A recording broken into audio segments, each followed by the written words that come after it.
Hello 12th students எல்லாருக்கும் வணக்கம். So Tamil Nadu அரசு தமிழக பள்ளிக்கல்வித்துறை அமைச்சர் அன்பில் மகேஷ் பொய்யாமொழி அவர்கள் பார்த்தீங்க அப்படின்னா 12ஆம் வகுப்பு மாணவர்களுக்கான பொதுத் தேர்வு கால அட்டவணை, public exam time table, public exam result date, practical exam date எல்லாமே சொல்லிட்டாங்க. ஒன் பை ஒன்னாக பார்க்கலாம். அதுக்கு முன்னாடி நீங்கள் இன்னும் நம்ம சேனலை சப்ஸ்கிரைப் பண்ணல அப்படின்னா மறக்காமல் சப்ஸ்கிரைப் பண்ணிக்கோங்க. அடுத்த 3 மாதத்துக்கு நீங்கள் என் கூட சேர்ந்து ட்ராவல் பண்ண போகிறீங்க. உங்களுக்கு தேவையான எல்லா important questions, model question paper, exam preparation tips, answer paper presentation tips எல்லாமே நம்ம சேனலில் ஒன் பை ஒன்னாக வீடியோஸ் வரும். ஸோ சப்ஸ்கிரைப் பண்ணிக்கோங்க. டிஸ்கிரிப்ஷனில் வாட்ஸ்அப் சேனல் எங்கே இருக்கும் ஜாயின் பண்ணிக்கோங்க. நான் போடுற எல்லா வீடியோஸ்க்கான பிடிஎஃப்பும் அந்த வாட்ஸ்அப் சேனலில் ஷேர் பண்ணுவேன். 12th ஸ்டாண்டர்டுக்கு பார்த்தீங்க அப்படின்னா உங்களுக்கு மார்ச் 3ஆம் தேதியிலிருந்து மார்ச் 25ஆம் தேதி வரைக்கும் எக்ஸாம் நடக்க போகுது. Public exam. ப்ராக்டிக்கல் எக்ஸாம் பார்த்தீங்க அப்படின்னா பிப்ரவரி 7லேருந்து பிப்ரவரி 14 வரைக்கும் நடக்க போகுது. ஸோ இதில் ஏதாவது 3 நாள் நடக்கும், மேபி 7, 8, 9 இருக்கலாம். ஸோ எந்த 3 டேட்ஸ் வேணாலும் நடக்கும். பட் இந்த டேட்டுக்குள்ளே தமிழ்நாடு ஃபுல்லாக ப்ராக்டிக்கல் எக்ஸாம் முடிஞ்சிடும். அடுத்தது ரிசல்ட் டேட் பார்த்தீங்க அப்படின்னா மே மாதம் 9ஆம் தேதி உங்களுக்கு ரிசல்ட் வந்து அனௌன்ஸ் பண்ணுவாங்க 12th ஸ்டாண்டர்டுக்கு.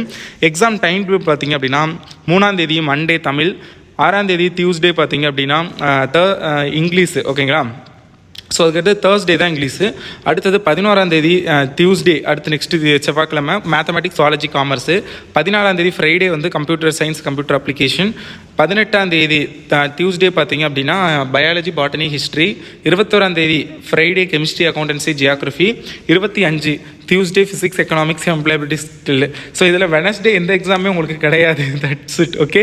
ஸோ இதில் ஃபிசிக்ஸுக்கு வந்து கெமிஸ்ட்ரிக்கு லீவு கம்மியாக இருக்கும்னு நினைக்கிறேன் 12th ஸ்டூடெண்ட்ஸுக்கு. கொஞ்சம் அதை வந்து பார்த்துக்கோங்க. ஏன்னா பயாலஜி இப்போ கம்ப்யூட்டர் சயின்ஸ் ஸ்டூடெண்ட்ஸுக்கு பயாலஜி இருக்காது. அப்படிங்கிறப்ப அவங்களுக்கு 15, 16, 17, 18, 19, 20 6 நாள் லீவு கிடைக்கும். ஆனால் பயாலஜி உள்ள ஸ்டூடெண்ட்டுக்கு 19, 20 2 நாள் தான். ஸோ இது டைம் ரொம்ப கம்மி தான். ஸோ நீங்கள் தான் ப்ராப்பராக யூட்டிலைஸ் பண்ணிக்கணும். எப்படி யூட்டிலைஸ் பண்ணணும்னா, ஸோ கம்ப்யூட்டர்ஸ் பயாலஜி ஸ்டூடெண்ட்ஸுக்கு கம்ப்யூட்டர் சயின்ஸ் இருக்காது. அப்போ அந்த கம்ப்யூட்டர் சயின்ஸுக்கு பயாலஜிக்கு எத்தனை நாள் லீவு? 12, 13, 14, 15, 16, 17 6 நாள் இருக்குது. அதில் ஒரு 2 days நீங்கள் வந்து கெமிஸ்ட்ரிக்கு அப்போவே படித்து வச்சுக்கோங்க, ஓகேங்களா. ஸோ அதெல்லாம் நான் நெக்ஸ்ட் அப்லோட் பண்ணுறேன். ஸோ மறக்காமல் சப்ஸ்கிரைப் பண்ணிக்கோங்க. தேங்க்யூ ஸோ மச் ஃபார் வாட்சிங் this video. Keep support. Thanks.